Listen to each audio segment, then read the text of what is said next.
business and the numbers coming out of Washington from the new COVID Relief Act. I just came back from one of the last meetings of the White House COVID task force led by Vice President Pence. They reported with some optimism that perhaps the fever is breaking in the upper Midwest. That's too quick to draw any conclusions for where we are in Connecticut and the Northeast, but that was good news. FEMA is now trying to maximize use of personnel since we're in pretty good shape in terms of PPE around the country. We're in good shape in terms of testing. So far, so good on vaccinations. It's people, so they're trying to maximize, nurses and docs at this point. Let me tell you where that puts us here in Connecticut for our daily summary. These are the numbers going back to Friday. So remember, these are 3 days worth of numbers. I think what you ought to see there, first of all, is the positivity rate of 5.18, 5.2%, so to speak. That's a little less than what we've seen. It brings down our weekly 7-day to about 6.1%. So that's a trend that we're not out of the woods, but perhaps things are stabilizing. And it's about the same number we were a month ago before Thanksgiving. So just remember that Thanksgiving did result in a small surge here in Connecticut, as well as many places around the country, and that's why it's so important that we be cautious going into now the Christmas break. Let me give you the vaccine update. I think it's sort of interesting. We've administered about 7,700 doses to date. Moderna has been approved. That represents a big increase in the supply of vaccines coming to Connecticut starting today. We've also extended the provider network, so there are more people able to administer the vaccine. Those are the 34 hospital locations, 21 federally qualified health centers, 21 local health departments. We've completed about 9 nursing homes to date. Everybody has had their first vaccine. That's residents as well as nurses. We've got another 75 scheduled for this week, so that will take us over a third of our nursing homes by the end of this week will have had at least that first dose. So we've had about 500,000 vaccines administered around the country over the last week, well over 100,000 in Britain. So I think we're getting a base of evidence that this vaccine is certainly safe and we believe effective, something that our local vaccine advisory board reconfirmed as well. The CDC, Center for Disease Control, we're sort of following their recommendations in terms of who gets the vaccine when. As you know, Deirdre and Reg are leading the Vaccine Advisory Board are reconfirming or taking a look to reconfirm what they see coming out of the CDC recommendations. And so following Group 1A, which is the nurses, docs, frontline healthcare workers, and those at the nursing homes, we have Phase 1B. And I can almost summarize for you. If we have a stay safe, stay home order, frontline essential workers are all the folks who still have to show up to work. Those are first responders including cops and firemen, teachers and school staff, some who are getting our schools back going again, child care and daycare, how vital that is. You remember last time around we had to set up daycare next to all the hospitals to make sure nurses and docs could continue to go to work, not have to worry about child care. Food, agricultural, correctional staff, grocery store to make sure the food is there for you to be able to deliver it, manufacturing. A lot of our manufacturing in the state, as you know, is national infrastructure, defense related. That's got to stay open by law and everything in the supply chain. And finally, all adults 75 and older. Before it was 65. I think CDC has narrowed that cohort a little bit just to those who are the most vulnerable. 1C, I've been moved to 1C, ages 65 to 74, and those with a high-risk medical condition. I think that's the group that will probably be able to get going on, later this spring. So it just gives you an idea of what the game plan is there.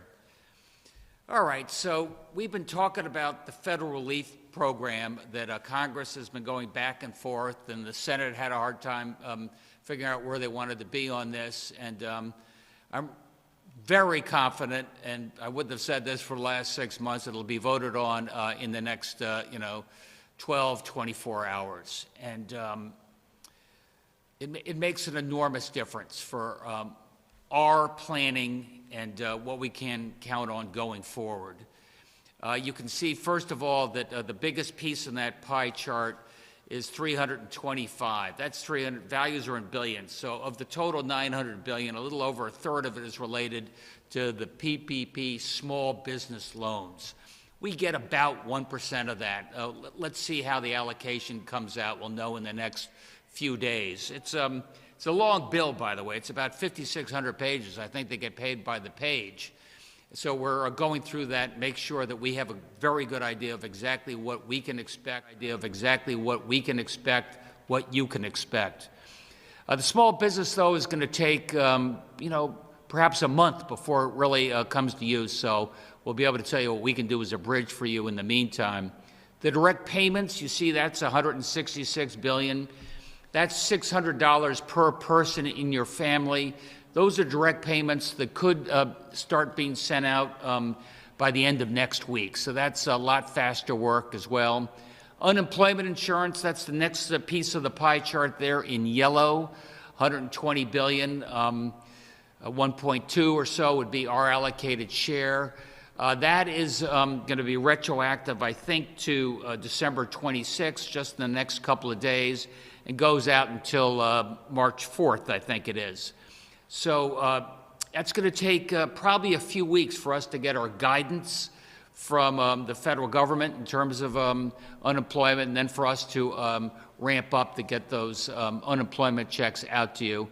And as you know, not only do they extend the date, but there's a $300 true-up for unemployment, at least through that March 4th date. Rental assistance, I see that's the white. It looks like a sliver, but it's going to represent, somewhere around $250 million. In the meantime, our own Department of Housing has continued to process rent relief agreements between landlords as well as the renters so they can stay home. That program goes for the near term, but just as importantly, or more importantly, in terms of real money, the federal government will be available very soon thereafter, and we'll get our significant share of that. A fair amount of money in terms of K through 12, higher education, colleges, and the such. So I think you can see that it's a pretty substantial package, and when it gets going, it's going to make a real difference for small businesses that have just been crushed over the course of the last 3 months, 8 months. Give them a lifeline to keep going till the vaccine kicks in, we get our economy going again.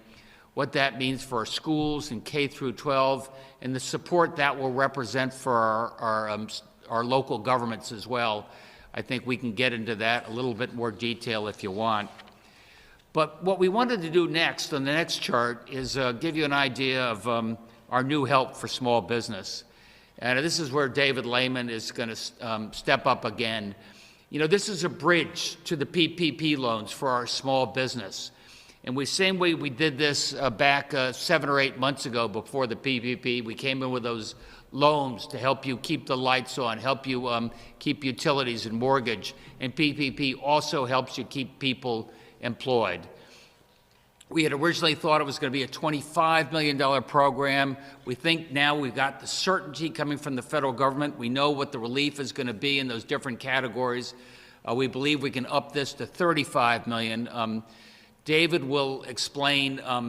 He's got a category of the hardest hit small to mid-sized businesses, a lot of which are restaurants, bars, food service, retail, most of it restaurants, bars.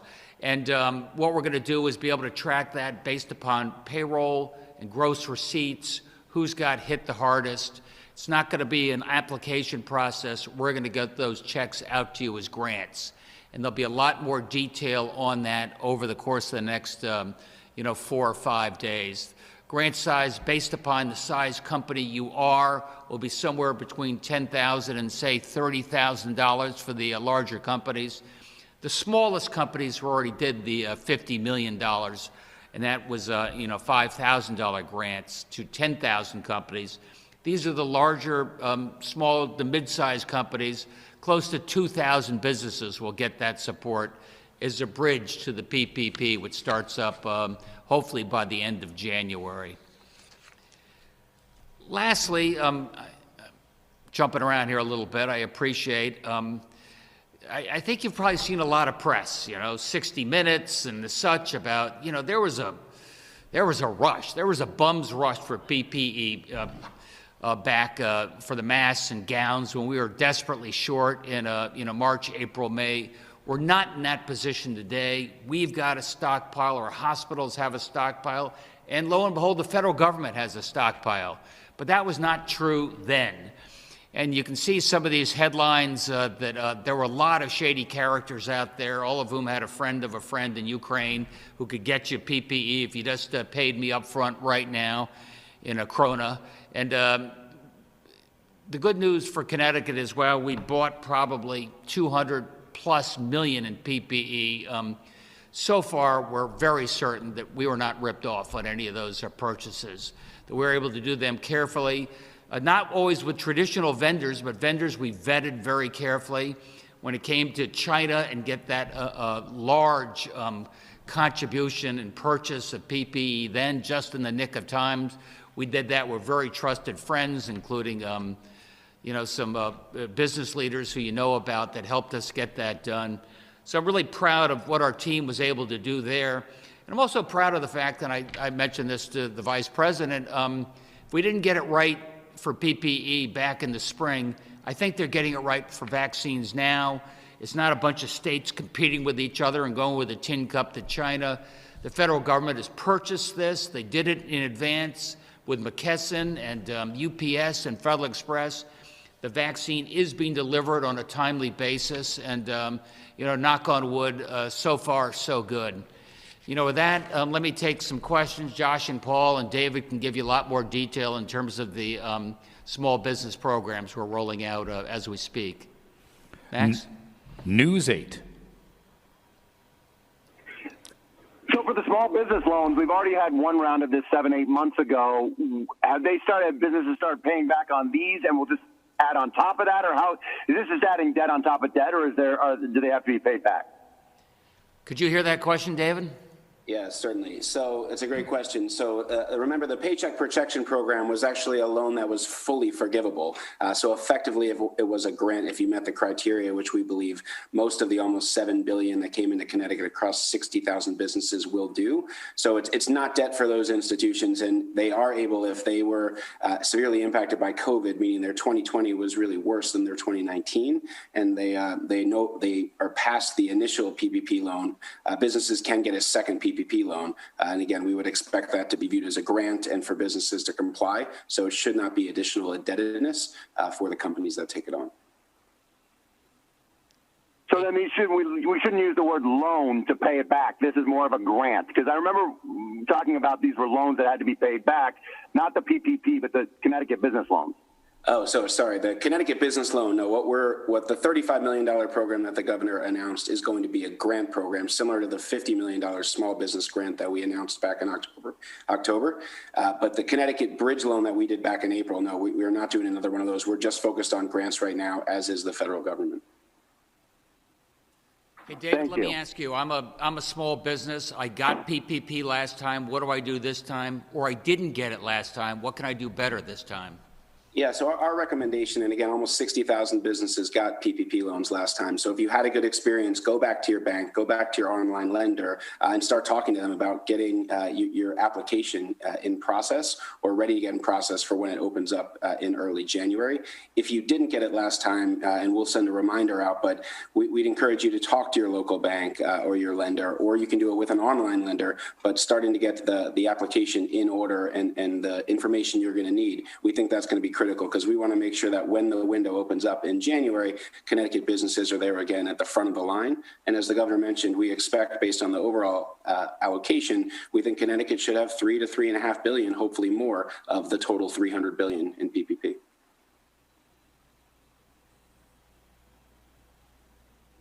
Channel 3 Eyewitness News. All right, so just to reconfirm, if you're a local business, when you're filing for this, do this the same way you did the PPP, correct? So if you got a PPP loan last time in the first round that started in April, and you were happy with that experience, you have a lender that you worked with, there's no reason not to continue to work with that lender, in my opinion. So reach back out and figure out what is the timing and what is the process that they're going to take.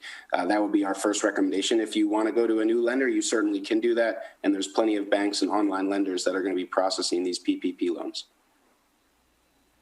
Perfect. And, my follow-up now is for the governor. Last week when we saw the demonstration outside your mansion, the phrase "no relief package, no lockdown" was very popular there. Now that this package is coming, is this a signal that we could expect more lockdowns?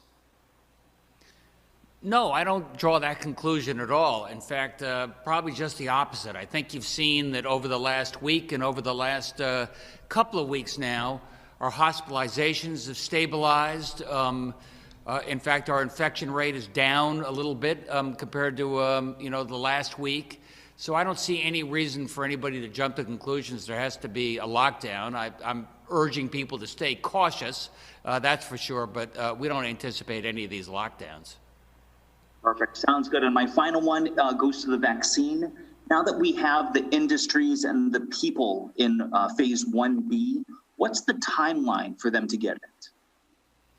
I think you're going to find that by the end of January, we hope to have all the 1A people vaccinated, not once but twice, if the supply chain holds up. And I'm looking at Josh to get some confirmation, but I think you'll start seeing the 1B people, by the end of January get their first shot.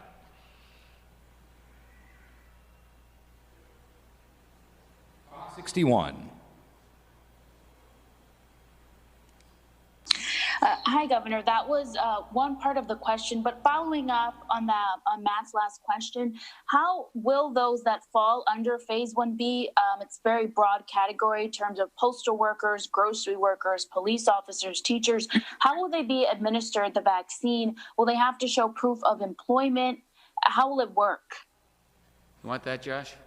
Sure. So once phase 1B is finalized, and just to be clear, as the governor pointed out a moment ago, we have the federal recommendations from the ACIP and the CDC. Our Governor's Vaccine Advisory Group had a first meeting today to further look at that and determine whether any additional changes would be recommended to the governor. They'll have another meeting next week. So there's still some work left to do before those recommendations are potentially finalized. But in any event, when they are finalized, the way this will work is for the employers who are in scope for phase 1B, they will essentially upload a roster of their employees to a system that then enables those employees to go online and schedule an appointment. They can plug in their zip code, find vaccination sites that are nearby them, see what times are available, and schedule their appointments. So there'll be a lot more information coming as we get closer to that phase 1B period at the end of January, early February, as the governor mentioned.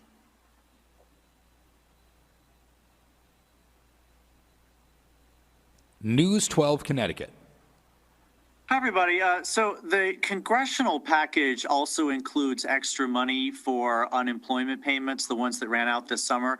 How quickly do you think that you can get those payments out to Connecticut unemployment checks? I've been warned that it's going to take a little time, and I remember how much frustration there was 8 months ago. This is a program, there's restarting it at a new valuation anyway. We still got to get guidance coming from the federal Department of Labor. So I would not expect my first checks, certainly not in this calendar year, probably sometime in mid-later January. Sorry about that. Governor, can you talk about signing on to the TCI carbon cap agreement today, what you think that means to the state, and also what would you say to folks who are like, oh no, our gas is going to get more expensive again? Yeah, the Transportation Climate Initiative is something we just signed the memo of understanding. It'll now go to the legislature for their consideration. But what it does is says Connecticut, you know me, I like to work on a regional basis, especially when it comes to things like climate.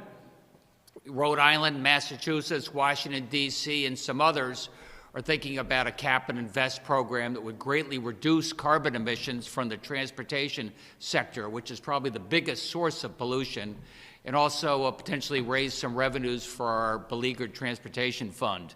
But this is going to go through a couple of twists and turns in the legislature before we get anywhere. How big of a deal do you think this is in terms of clearing the air? And a follow-up to that, will you ask for a gas tax increase as part of this, or is that not on the table? No, I don't ask for any gas tax increases, but the wholesalers will be buying credits if they exceed pollution limits. When you say clear the air, let's assume you're thinking in an environmental sense, and I think it makes a big difference. As you know, transportation-related emissions are probably the biggest greenhouse factor that we have in our state, certainly in our region. And working in coordination with our fellow governors so we're not at a competitive disadvantage with anybody, I think will make a difference for our whole region. Thanks, everybody. NBC Connecticut.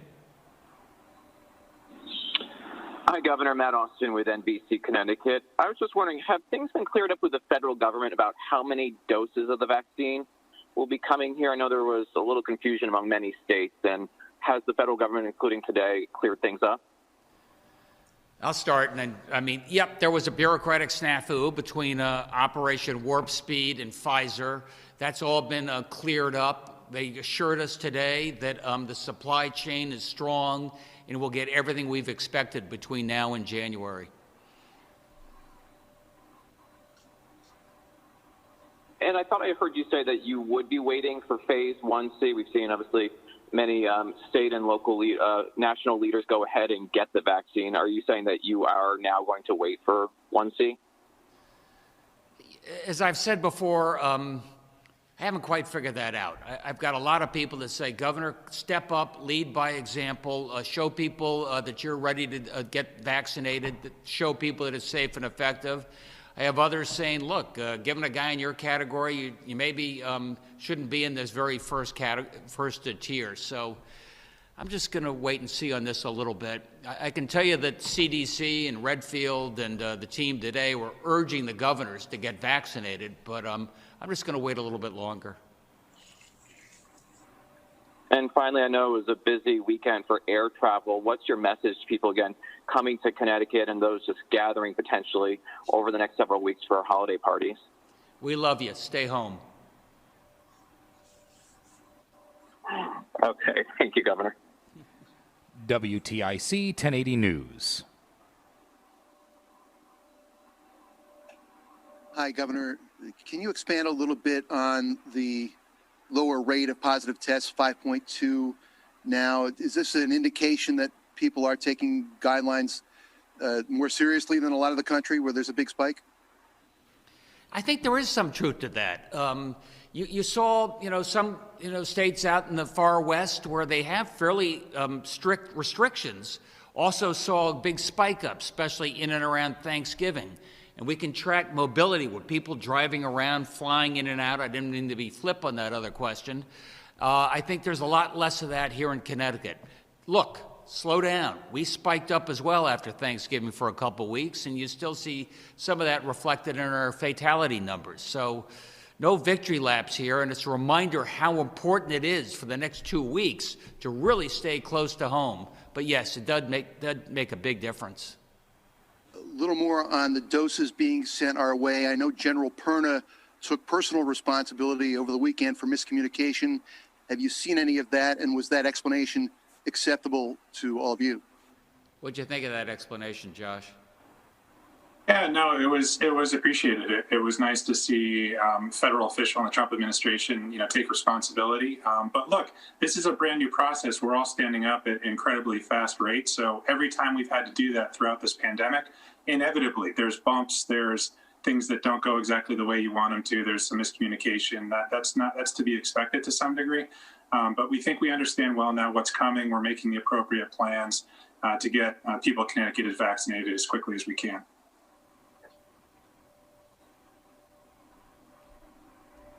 Connecticut Public Media.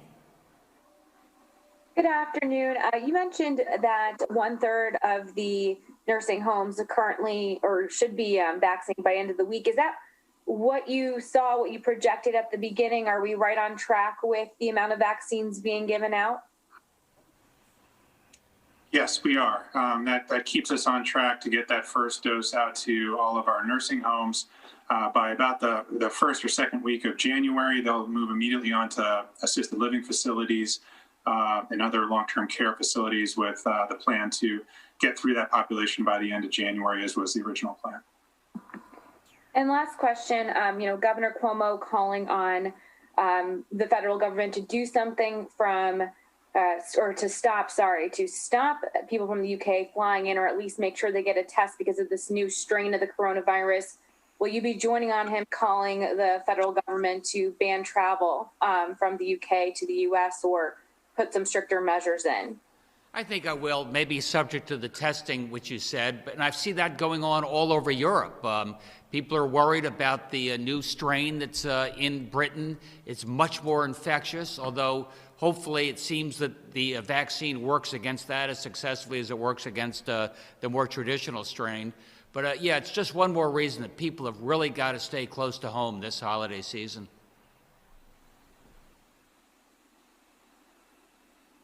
CT News Junkie. Thanks, Max.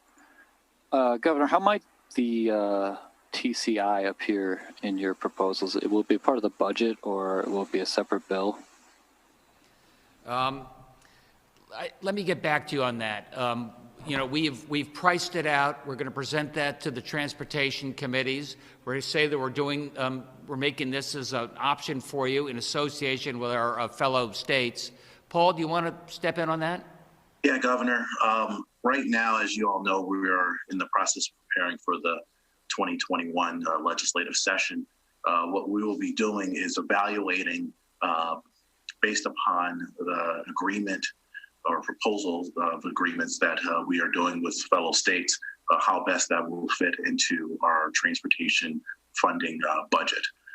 But there will be more details to be provided as we get closer to announcing and proposing our budget to the Connecticut General Assembly.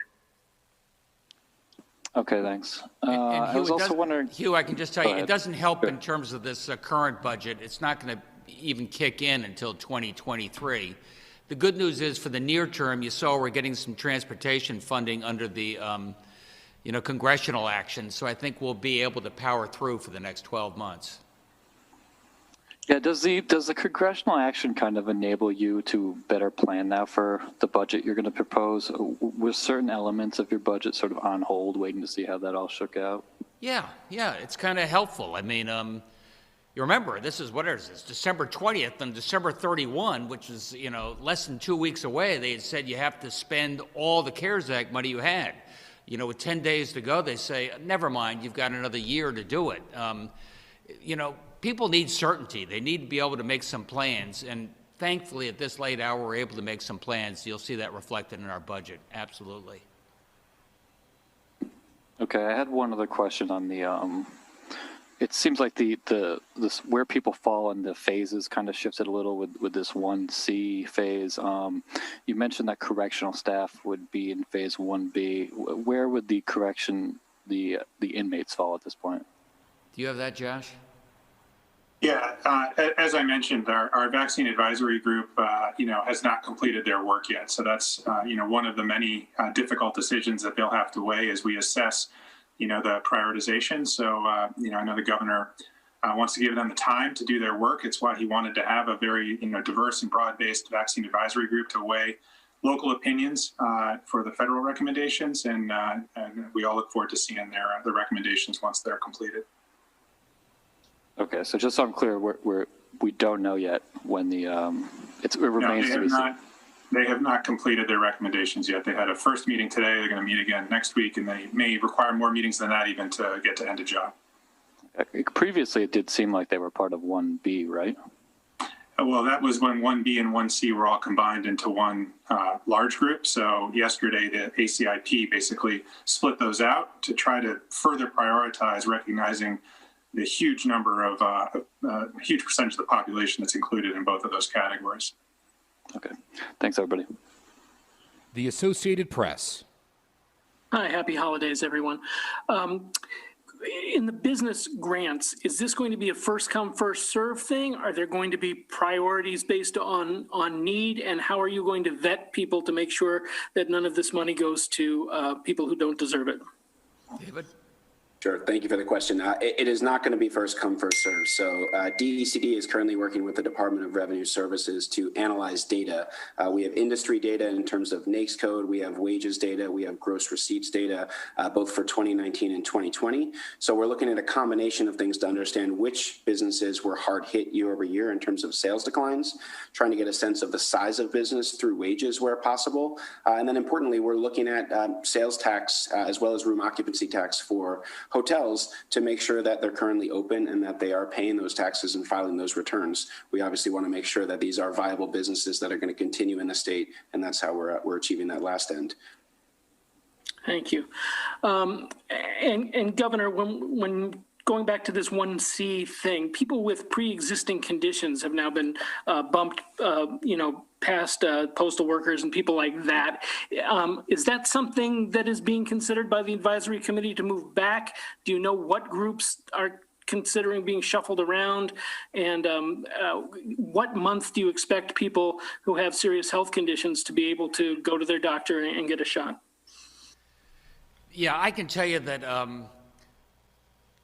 I lean towards following the guidance of the CDC. We have our own advisory group made up of an incredibly diverse group of folks who know what they're doing. Help me advise on that. Look, and there's some thinking you've got. Essential workers on the front line. You want them to be able to take care of work and be able to do that safely. Folks, as you pointed out, either older, much older, 75, or pre-existing conditions that are most at risk. We're doing everything we can to keep them alive, and hopefully they don't suffer complications that would congest our hospitals. So I think so far the CDC guidance makes some sense to me. Thank you very much. The Day of New London. Hi, Julia Bergman with The Day. Governor, I wanted to ask you about the deal on the stimulus package. It obviously doesn't include direct relief or aid for state and local governments. I know you've said throughout the pandemic that Connecticut is in a better position than other states, but how does that affect Connecticut to know that that revenue is not coming? Well, it makes it a little more complicated. Our state, like a lot of states, have seen their revenues hit hard. You can see why. I mean, sales tax at restaurants have disappeared. Some income tax is gone. Some capital gains is picking up those. So I think you're going to find that our shortfall in this fiscal year is even a little less than what we'd anticipated just a month or two ago. Other states that are really much more dependent upon the sales tax or energy taxes, Florida with the sales tax, for example, they're going to be hit pretty hard and scrambling for revenues. And thankfully, we have a little over $3 billion in our rainy day fund, where if the feds don't do anything, we can pick up that revenue shortfall for this fiscal year.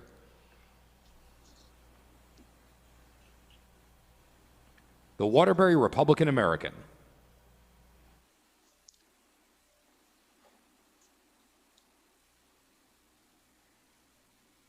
The Hartford Current. Hey everyone, this is Emily Bentley from The Current.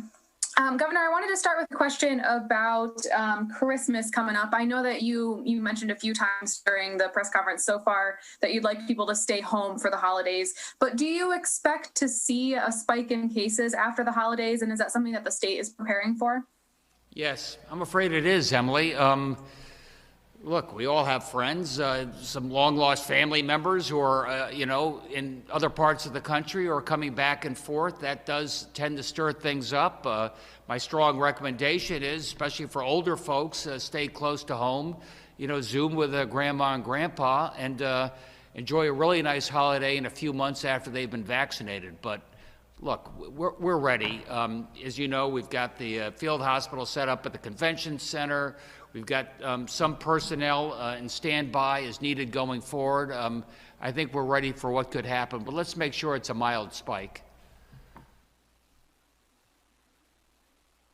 And then I also wanted to ask you about Connecticut's recently updated travel advisory. I know that a couple of states are excluded from that travel advisory because of agreements that you have made with those states. Can you explain to me, beyond the, I guess kind of like the diplomatic relationship there, can you explain to me a public health reason for why those states shouldn't be included on the advisory? Like, why would traveling from New York be safer than traveling from Massachusetts? We didn't make the agreement with Massachusetts, but New York and Rhode Island and New Jersey very much wanted to be part of this consortium. And frankly, Emily, it's not, I can't really enforce people driving from New York to Connecticut and vice versa. So look, our strong guidance is even if you're coming from New York, it's probably better to stay home. And the other reason, which makes some sense, is we all tend to have sort of relatively less than national average infection rates, as opposed to people flying in from what was the upper Midwest that were 5 times higher than us. So it made a certain amount of sense to do things on a regional basis, yeah. So just to clarify there, you said that Massachusetts isn't in the agreement because they didn't want to be. So does that just mean that, it just was about who you could make agreements with? Like, is there a public health reasoning here beyond who wanted to work together and who wasn't interested in that? No, I would have made a deal with Massachusetts as well, but they wanted to do things with their other neighbors. Look, Massachusetts and Connecticut, we share a long border. It's not very easy to enforce people driving back and forth, and they have an infection rate that's very comparable to Connecticut. So I would have included them as part of the partnership. We just didn't quite get there. Okay, then last question on this. If you would have included Massachusetts, if they had agreed to that, where would you have stopped? Like at what state would you no longer have included in that agreement? Because at some point, a region could just be the entire country if they had agreed to be part of the agreement. Yeah, that's a fair question. Look, I care about the states that are our neighbors right alongside of us. So there's a lot of transportation driving back and forth. You say, well, how about New Jersey? We've done everything with New Jersey and New York as a consortium going back to April. So that's why they were added to the list.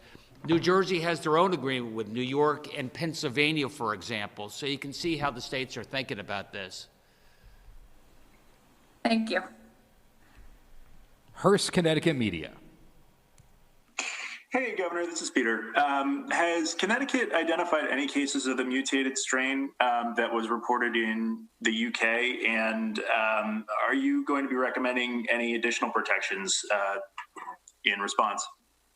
My understanding is we have not detected any of the mutated strain. I'm not sure we've found any in the United States that I know of. In terms of additional protections, the safest thing I could say is London's a great place to visit later in the spring, not now.